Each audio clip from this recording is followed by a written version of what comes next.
Today's guest on the Savage Leader podcast is Joe Musselman. Joe is the founder of Broom Ventures, a venture capital firm that imagines a world where empathetic, mission-oriented leaders win. Joe has also committed himself to helping elite military special forces transition from the military to successful civilian careers. As part of this, he founded two nonprofits, the Honor Foundation and the Honor for Life Foundation. Joe, thanks for coming on today. Yeah, thank you, Darren. I'm very happy to be here. So, Joe, something that's really jumped out in terms of looking at your background is something you say loud and clear is you talk about being a shameless optimist and altruist. What does that mean to you? Wow. Opening question coming in hot. So what does that mean to me? Well, first off, I think it's a lens. The people that have been most inspiring to me throughout my life, that have motivated me to do anything and everything that I've ever done, it seems they shared that same perspective. And I'm a big fan of connecting dots, looking backwards. So most people on this podcast, and for the listeners who have not heard this, Steve Jobs gave an epic speech at Stanford. It's been one of the most watched commencement speeches of all time. And it even helped me write the commencement speech for my high school a couple of weeks ago. But it is about dots and connecting them backwards. The great thing about inspiring figures and characters is they all have a history. And if you're curious enough about them to read biographies, autobiographies, they have dots that can be connected backwards. And what I've noticed is they've had this unwavering, foolish idea that they can change the world. And it all seems to start with the unreasonable idea that optimism is much better than pessimism. And then throughout life, they get a taste of what the hyper real world is like. But if they didn't build that lens of true passion and altruism and shameless optimism during the foundation years of their life, basically what I call the 0 to 20, they wouldn't have had enough in them to go at a very hyper real world. So when I talk about being passionate and a shameless optimist and altruist, I truly mean that. I was raised that way. I came from two parents who thought that way, who were in themselves were foolish enough to tell me that there really isn't anything you can't do. And I was, silly enough to kind of believe that in some senses. And I've done very little. But what I have done is see something in my mind and then be passionate enough and focused enough on the execution side to bring those images in my brain into reality to help support some very important people to me in my life and doing that at scale. So take me back a little bit to little Joe growing up. Obviously, you've been heavily influenced by your parents, but I know part of your initial journey was joining the military. And how does that idea around optimism and altruism, how does that connect to the Navy, if at all? And just how did that come to fruition in your life? Sure. Yeah. Great question. Meaningful question. So if service is beneath you, then leadership has escaped you altogether. And so something that I try to talk about a lot, and next year I'm going to be visiting dozens and dozens and dozens of colleges across the country to hopefully impart on some younger folks how important serving others must be. And I say must be because our entire country depends on it. It depends on young people giving back.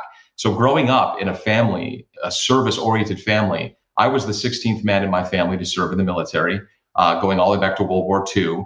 I grew up seeing every uniform of every branch in every closet. Obviously holidays were always fun with the Marine on one side of the table and the Navy man on the other side of the table. And the point is, they never talked about the hardships. They talked about the camaraderie.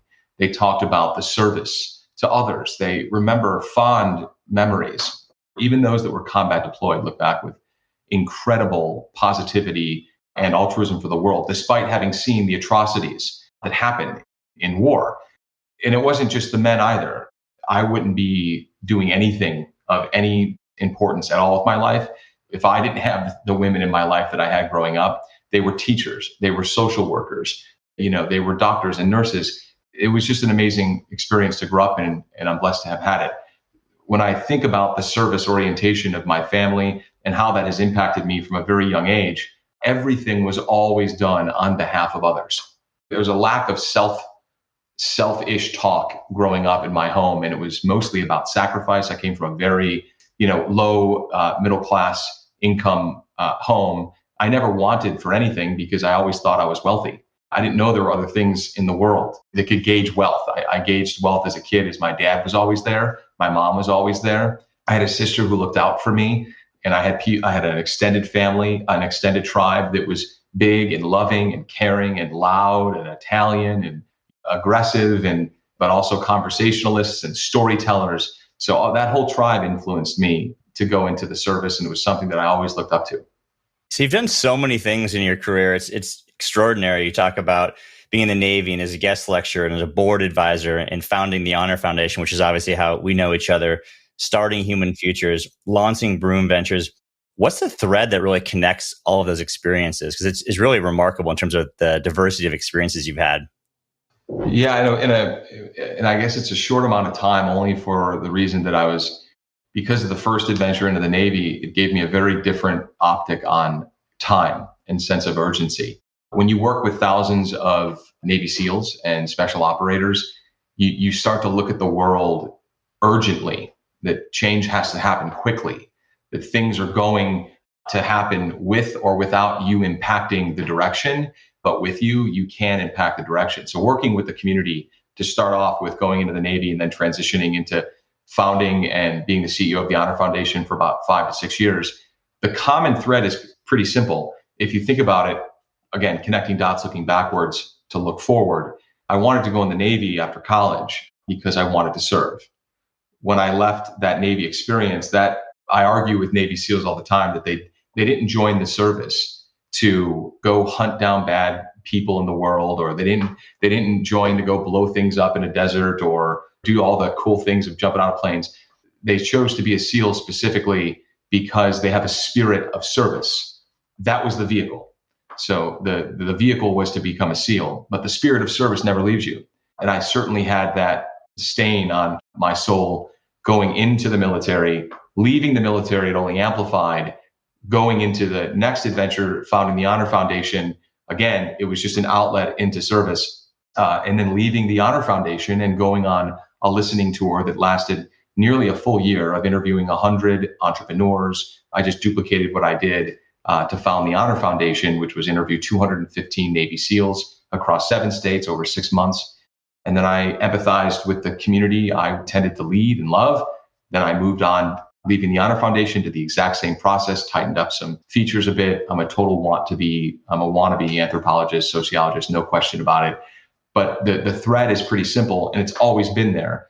And if you look at the subtle differences, the mission of the Honor Foundation was actually my first why statement, my first mission statement. The mission statement of the Honor Foundation is to serve others with honor for life, so their next mission is clear and continues to impact the world. That was the mission statement of the Honor Foundation. It was my why. Then I moved on to the next great adventure and refined it a bit. And now it's to light fires so others may see. Again, both of those statements are almost identical. One is a bit sharper and pithier than the other, but at the same time, they mean the same things. To light fires, meaning it's kind of a spin on the take from, the Hemingway quote of, education is not about filling buckets. It's about lighting fires. And for me, every experience that I have, no matter what it is, no matter who it is, I want to light a fire, and I want people to see things that they may not have seen before. My mother used to have to distill things down for me quite often. It's not that I wasn't smart, but I certainly wasn't smart to pick things up right away. I needed to work at it, really hard. So she had to distill things down and then get creative in the way that she would teach it to me. My mother was a teacher, and then I would understand. So it's the same thing. What I'm trying to do is I can take complex ideas, break them down simply, and then get them out to the world. And hopefully one fire gets lit where they may see something that they didn't see before. That's why it says may and not can. I cannot make Darren see anything. I might be able to light a fire where he may see something that he didn't see before. So I would say that the thread all the way up into Broom Ventures and the world that we envision around empathy and mission-oriented founders, I want people who lead with empathy, true empathy. I want them to win, because they care. And it's a reflection of myself. When I go after something, I'm doing it because I care about it. And if I care about something deep enough, I might be able to get some people to join me on the journey. That's how the Honor Foundation started. Honor for Life is the largest endowment ever raised on behalf of the special operations community. And we just received our anchor commitment from Joe and Taylor Lonsdale. That's very exciting. It's $1 million gift. The reason why we're raising that endowment, again, is this community should not have to worry that there is a group of people and a grouping of dollars that are dedicated to supporting them, the ones that lived. There's $300 million available in philanthropy for those that died and their families. There's $200 million available for those that are active duty service going throughout their career. There was no pot of dollars dedicated for the ones that lived. So the Honor Foundation, Honor for Life Foundation, is that endowment that will support the community in perpetuity through the programs at the Honor Foundation. And then obviously now we have Broom Ventures, which is the whole point of the firm. Everyone listening, everyone who listens to this podcast, you know where the broom is in your house. You only get the broom when there's a very specific job to be done. You get the broom when you have to roll up your sleeves to get the specific job done, and then you have to put in the work to finish the job. That's how we at our fund, my two partners and I, our vice chairman, the entire ecosystem, I wanted to attract partners and people and a virtuous network of empathy, mission-oriented leaders to come underneath this umbrella of this fund to truly sweep for founders. That when they need us, when they need work, they get on the phone and they call us because we're willing to do that work on their behalf. So that's the thread. It's a service thread. It's a lighting fires thread. It's doing work thread. All of these things light me up. Yeah, there's so much richness to what you said, and so beautiful, by the way, just so much that service and giving back to this remarkable community. Obviously, I've had the honor and privilege of being able to serve them in some small capacity, but you said so many great things. You talked about your why statement and your purpose and just how that's been a neat thread for you over time. And just also, you talked about almost the sense of possibility, the may or might, and the lighting fires. There's so much there around the sense of possibility. But I'd love to go back just because to the Honor Foundation. You talked about your why, but just for people who don't know, like, what is the Honor Foundation and just how it evolved over time, and just also talk about some of the wins that you've seen with the remarkable people who've come through the group. Sure. Oh my gosh. The whole experience, what a blessing. So I joined the Navy in 2009, 2010 with every intention to become a Navy SEAL. No one in my family had served in special operations, but it was something that kind of felt a calling to do. I trained very hard. I overtrained to get there, and then sustained a spine injury about 2 years into the process. I had 8 months of rehabilitation at the command in Coronado, California, where I underwent everything but the kitchen sink to get me back on my feet and for the Navy to medically retire me. I was pretty broke at the time. But what I did learn in transition was a big lesson. One, I could hear much better and see the world far clearer when I was still. I've always had this sense of urgency, and it took a back-breaking injury to get me to be still. And for the rest of my life, I now will understand stillness is the place to find most answers. But the stillness that I experienced did allow me to see a need. And I'm no different. I'm certainly not special when it comes to entrepreneurs having an aha moment where they're like, wait a minute, there must be a better way. And when you get bugged and haunted by a question like that, and you have to solve it, I was the right mixture of vulnerability. I had shame about not making it through the program healthy and deploying on behalf of our country. I felt embarrassed. I couldn't talk to my family. I wanted so badly to be a part of this community that it was the perfect cocktail on behalf of the community that I meant to serve, to then leave and say, wait a minute, like, I'm not done yet. Like, this isn't going to dictate my service. I'm not done yet. So I wanted to create something alongside some of the best people in the world. When I think back to what I actually prayed about, it was pretty funny because I would always pray to be part of I want to be part of an elite community of warfighters. I want to learn skill sets. that put me in that place. I want to be around the best community and camaraderie that is world class and people coming from all walks of life. I wasn't praying to go shoot terrorists in the face necessarily. So I got what I prayed for. God gave me exactly what I asked for, the ability to serve alongside these men and women of this community, just in a different capacity. So I looked at the Honor Foundation as my continued service to the community, and I took it just as seriously, life or death. And if we didn't survive, some of them may not survive too.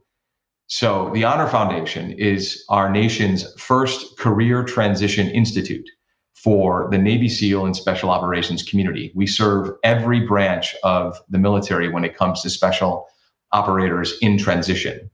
We have a long way to go. We serve about 200 to 300 a year through a 12 to 15 week or so program. Think of it, for those folks listening, think of it as an executive MBA in career transition that every transitioning service member, all 700,000 or so a year, experience a transition from military to civilians, the civilian sector, experience every year. They all need this. I wanted to be a part of this community, so I created something on behalf of this community. I think the general force can learn a lot from what we have created at a very high level for the SOF, the Special Operation Forces community, the SOF community.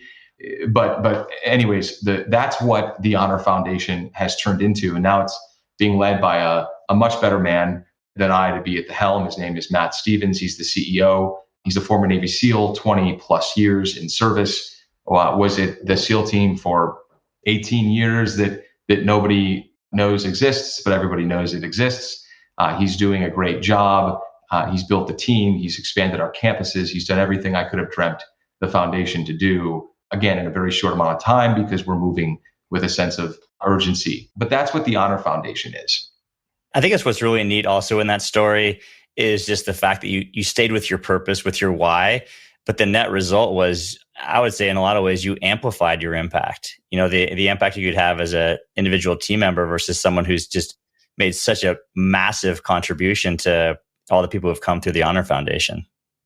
Yeah, so you make a really great point. Again, dots looking backwards to look forwards. There was something about that experience that led me to meet with top entrepreneurs in Silicon Valley. This is when I started to get the itch and the scratch to do one of two things. I was either going to become an entrepreneur again. There's plenty of problems in the world that need to be solved. And I encourage people to choose entrepreneurship every time until they fail hard enough and learn enough to then go be an intrapreneur somewhere else. But we need more, the world needs more entrepreneurs. But I was either going to be an entrepreneur or I wanted to get into venture capital. But I wanted to get into venture capital for one sole purpose, and that was to have significant means to support entrepreneurs that I already knew and connected the dots on what makes them successful. I was given this sneak peek into this high performing community that then allowed me and granted me access to meet with some of the top entrepreneurs in the world, whether it was Brian, Nate, and Joe at Airbnb, or whether it was, there's a host of entrepreneurs that I interviewed, 50 going into 2019. It was my own listening tour into the entrepreneurship community. But 25 of those entrepreneurs that I interviewed are already in and around, I should say, unicorn status, somewhere between $500 million to $1 billion plus now in valuation from when I interviewed them 18 months ago. And looking back to those interviews, there's very particular dots things they would say, behaviors they would do, the way that their team would speak about them, the way that they thought about leadership truly beneath the surface, how they thought about leadership and the cultures they hoped to bring into the world. There were some very consistent themes along that, which then made me arrive at, well, I want to be a servant leader to servant leaders. That's what the Honor Foundation was, and it ingrained it in me. When people say, how did you go from being a non-profiteer, no finance background and no investing background, into becoming a finance person and an investing person? Well, they're looking at it in a very surface way. Whether I am standing in front of a classroom of 40 operators and I am dedicating all of my effort, energy, and enthusiasm, passion, altruism empathy towards 40 operators and their families for them to be a wild success. Or if I'm sitting in front of a portfolio of 40 companies and I'm dedicating all my effort, energy, enthusiasm, passion, altruism, and empathy towards them and their businesses, the work is the same. It's just being a servant leader. It's being a listener. It's amazing how many people hear but don't listen. And that's something that I wanted to be for them, was a fierce listener. And I wanted to produce results for them that they hadn't seen before and empower them. The Honor Foundation, if we are at full capacity, we will be impacting around 70,000 operators a year. That's the ideal. The dream would be to impact 70,000 families a year. That's tremendous. And then, of course, you all the side effects that will trickle down as a result of helping those people become their best selves post-service. Imagine 40 entrepreneurs, 140 entrepreneurs, 200 entrepreneurs, and the tens of millions and potentially billions of lives those entrepreneurs will impact. So it was service-led. The idea to go into venture was led by the idea of service. And secondly, it was driven by impact, scaling my own impact. That's what led me to choose VC. And of course, I finished the listening tour on February of 2020. So I listened from February of 2019 to February or so of 2020. I get back to my house and I'm like, all right, I'm ready to go raise this fund. And then March, COVID completely takes everyone by surprise. I just was not going. I was like, no, I'm going to do this. If it has legs, if the idea has merit, then it will work despite the environment. And it worked despite the environment because everyone knows one thing, and we all know this about TLC. Teams, leadership, and culture are a result of every success in every business and are also the cause of every failure of every business. And there was not a fund that focused just on this one thing. And so that's what Broom Ventures is. But I love that, just once again, amplifying your impact. So versus start a company, you start a fund that impacts, as you mentioned, not just the companies, but the shareholders and the customers. Can you take me a little bit more into the Broom Ventures? I'd love to learn more.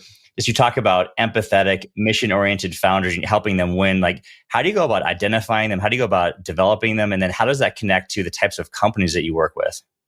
Identify, develop, and work. So how do we work with those companies? So the one thing I became really inspired by is, I don't want to say interrogation. That's the rough term for it. But what the term I do want to use, though, is a line of questioning that gets you to the answer that you're really looking for without ever asking directly what you're looking for. That's tradecraft. That's hard to do. And working with the SEAL community, I became inspired by them, and I also became good at the process itself, trying to dig deep into these operators. Think about sitting in a room with 40 Navy SEALs, and you're trying to get their deepest, darkest vulnerabilities that might inhibit them from becoming their best self. That's not an easy process to jump into.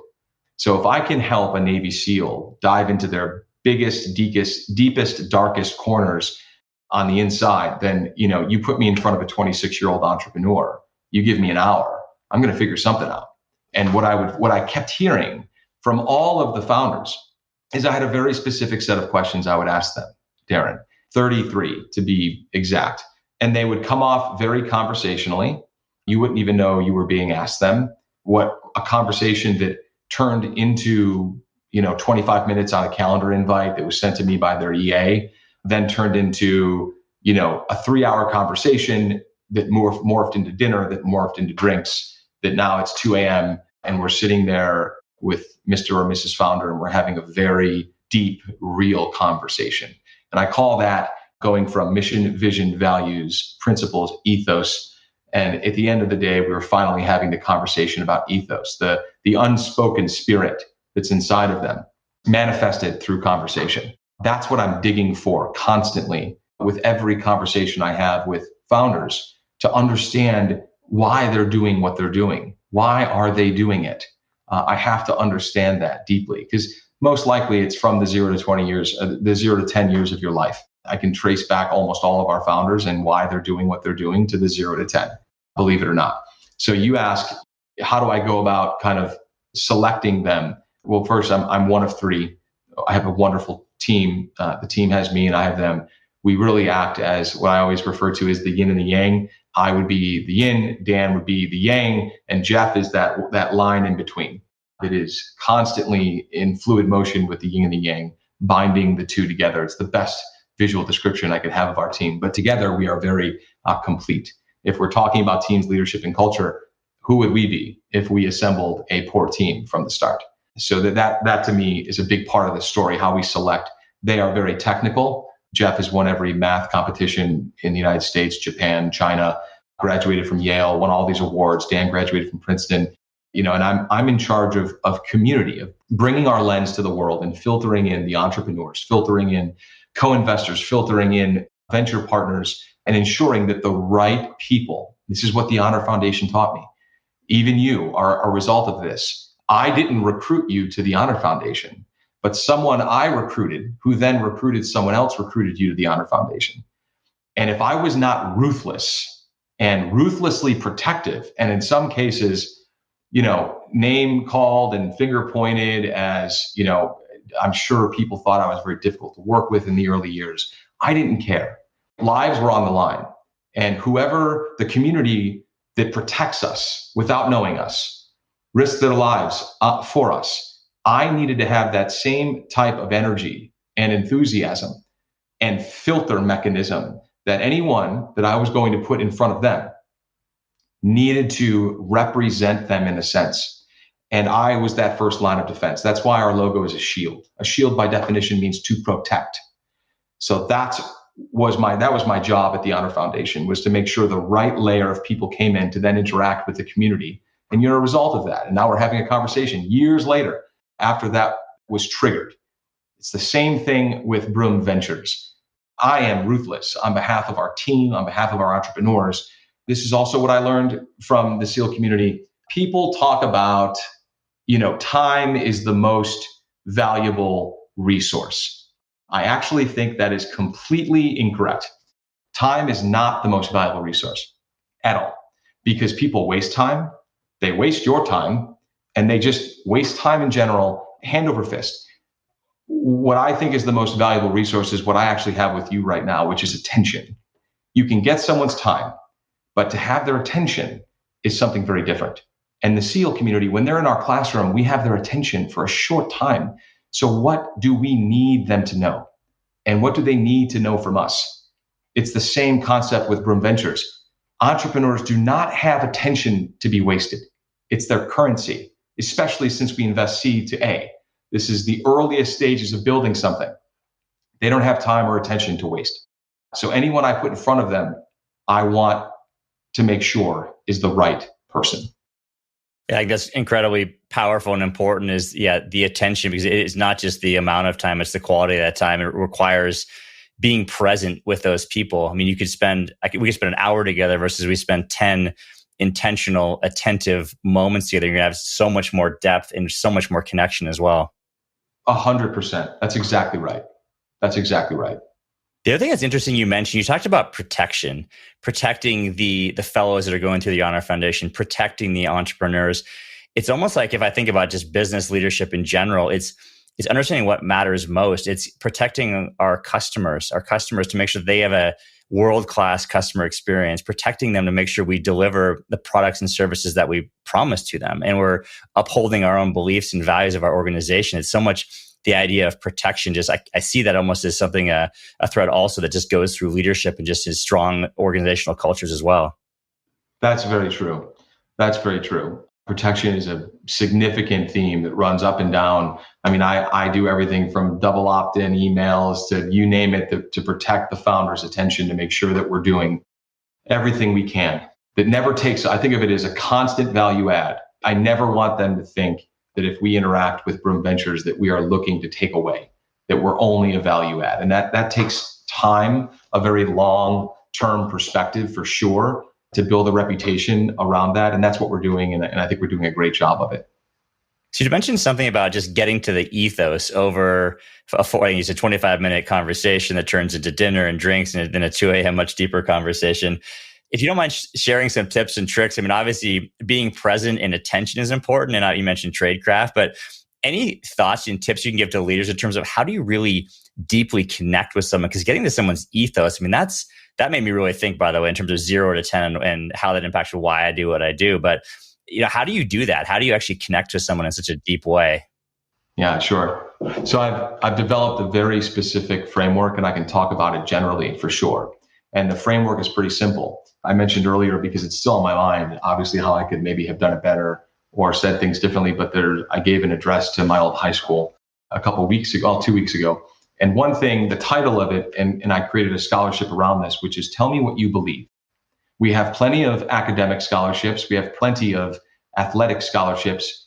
But why isn't there a scholarship for that one remarkable individual who has this totally unreasonable, idealistic, but yet crystal clear view of the world at 18 years old? I expect that of young people now. If they're 10x smarter and better and faster than I was then, they should be able to stand up by the time they are 18 years old and say, this is at least what I believe to be true in the world. And I'm crystal clear about this. And then I talked a bit about, you have to learn how to disagree well and then change your mind. These are two things that I think young people need to do as well, in addition to, when we think about it, probably most older people too. Disagree well and change your mind, especially if you're proven less right. The reason why I started with what is it that you believe? What you believe is kind of this overarching theme over the process that I've created around alignment to get to drill down, quite literally drill down to the ethos. And it's broken down into 5 things: vision, mission, values, principles, and ethos. You can't get to ethos until you understand the first 4. Think of this literally as drilling through an iceberg. And at the base of the iceberg is the ethos. And we know that from all the imagery we've seen of icebergs, it's the biggest at the bottom. The thing that matters most to all of us is deep inside of us. And you have to drill deep to figure out what's going on in the darkest spaces of our mind and heart and body, etc. So it sounds something like this: is tell me, what is the world you imagine and hope to bring about with others? To me, that's the question that will help me understand the vision this person has for the world. When I want to ask about mission, what is it that gets you out of bed every single day? That's a mission question. Then you go down to values. If you were to talk to me, Darren, about your moral compass, your internal, ethical, moral compass, how you think, act, feel, and communicate into the world, how would you define that for me? How would you talk about it? That's a values question. Tell me about how you bring yourself into the world. When it comes to principles, Darren, you've had a long experience in business and in life. Your work-life experience is really interesting to me. What is universally true, according to you, to date, about your work-life experience? That's me trying to understand the principles, the leadership principles that you bring into the world at a tactical level to make decisions in the now, in the present moment. And then when you get to ethos, it's finally, in a business, I would ask the question like, how are things done around here? Think about that question. How are things done around here? That will lead into a conversation around things that are unspoken. The unspoken behaviors are what drive a culture, and a culture is what manifests the ethos. How many times have you gone to an About Us page and left knowing nothing about the company? Every time. Every time you go to an About Us page, it's like a timeline, or like, Sue and Brian invented this on this date, and then here's the pathway. It's like, I don't know about you. For the listeners, if you want to go read a great ethos, the Navy SEAL community has something called the Navy SEAL ethos. And it's a couple paragraphs, but I guarantee you that when you finish reading that ethos, you know exactly who the community is trying to recruit. And you also know exactly who the community is trying to filter out, to not become part of the community.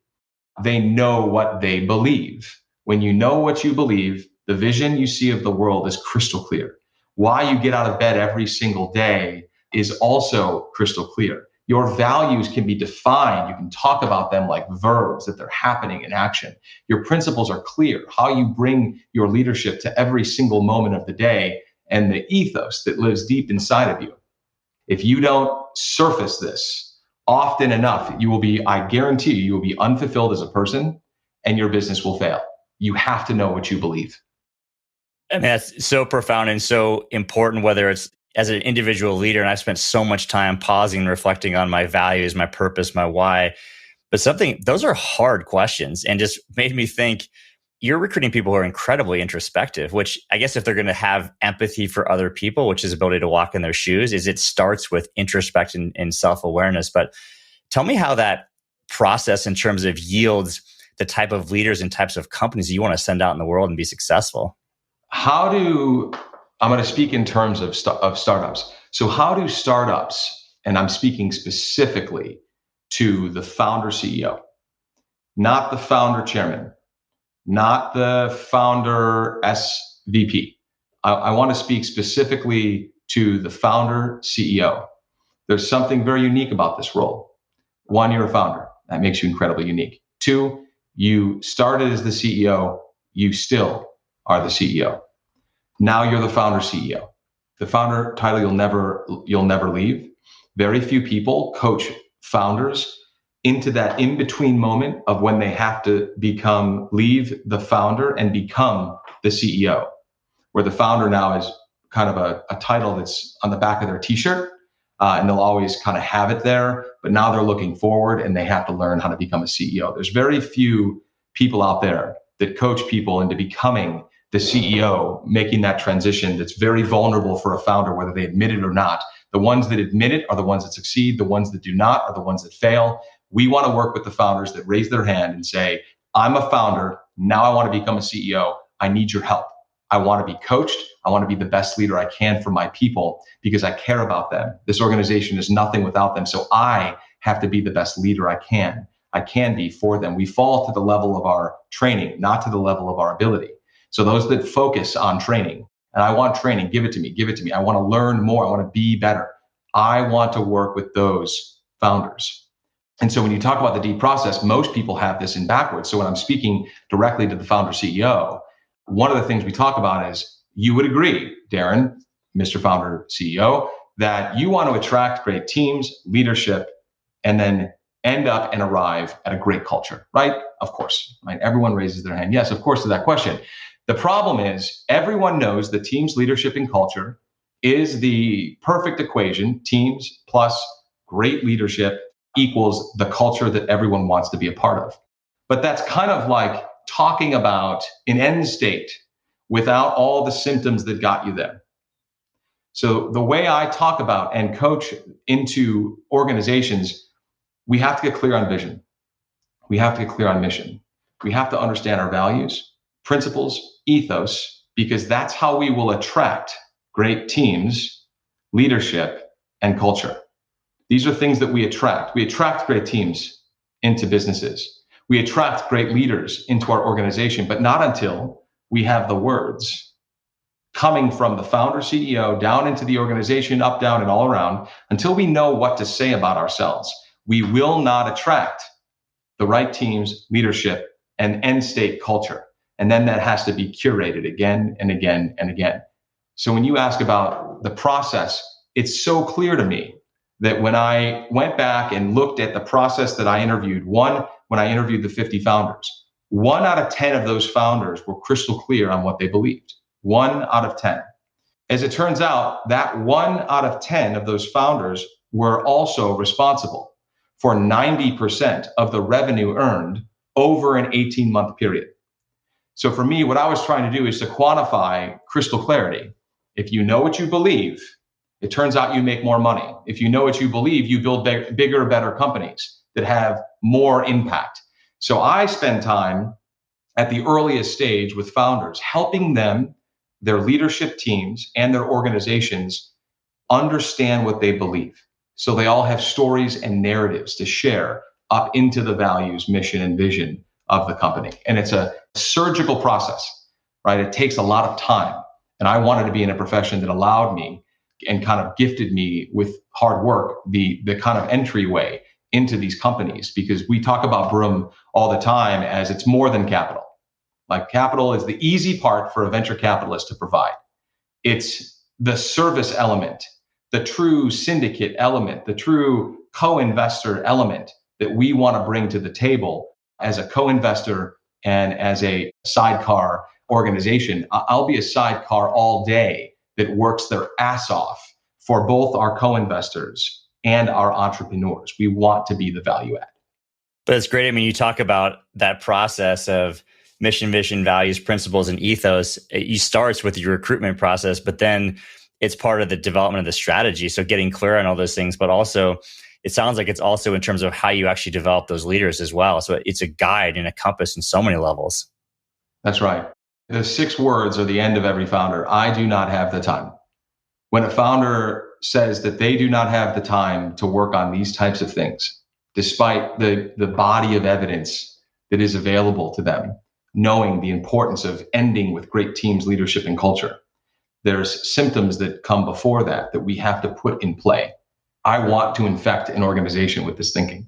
They just have to be willing at the very beginning to think this way. Once I realize that, let's go. Let's start the process. Can you share just maybe some information about one of the companies that you're working with in terms of in your portfolio? Just curious in terms of what the kind of work that you're working with, just so people are more familiar with Broom Ventures and what you're doing. Oh, sure. So one great example of a company that believes what we believe, and now it's showing on the books and the returns, is a company called Tive.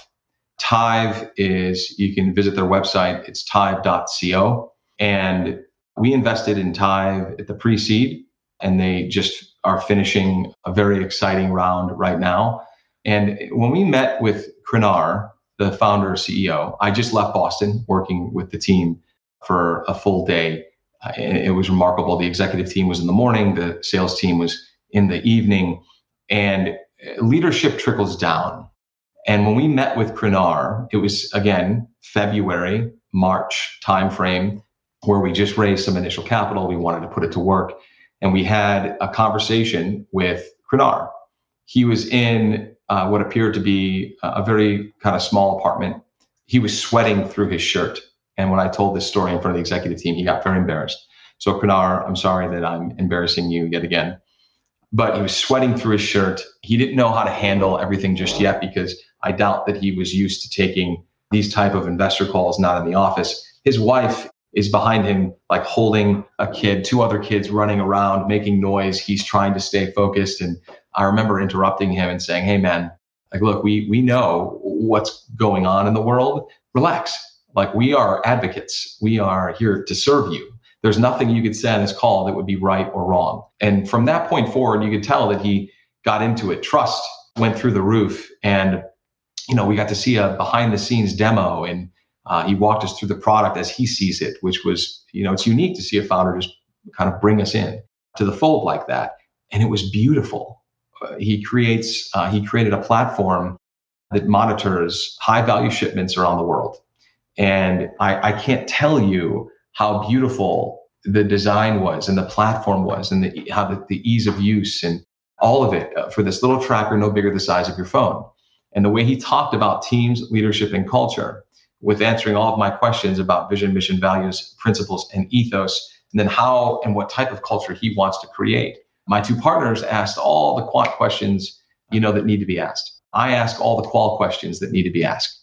And together, he scored off the charts. And then we had a follow-on phone call, and another one, and another one. And now, a year later, we're at 8x.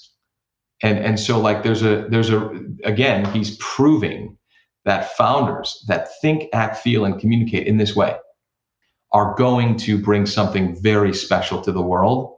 This is where the world is at and how they receive ideas like this. And we're very proud of Krinar and the entire team at Tive that's on their way from 50 to 150 to 1,000 over the next 3 years, headcount of employees. So we want to be there when they scale, because that's when culture dilutes. Culture dilutes when you start to rapidly scale. And the pressure that the VC community puts on entrepreneurs, and the pressure they put on themselves to grow, scale faster, raise more money faster, more faster, any organization would become diluted if they had to go from 0 to 1,000 headcount in 3 years, if they don't have a steward of culture along the way. And that's what Broom Ventures hopes to be.